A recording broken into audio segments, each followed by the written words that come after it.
Täna oleme siis Viljandis ja meil on selline plaan, et uurime välja, kus kohas need Viljandi nahkhiired öösel siis lendavad.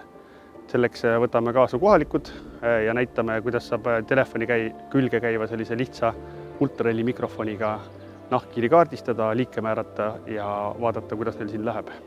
Samad loomad nad võivad elada osad siis ka paarkümmend aastat, kõige vanem Eestis leitud on üle 40 aasta.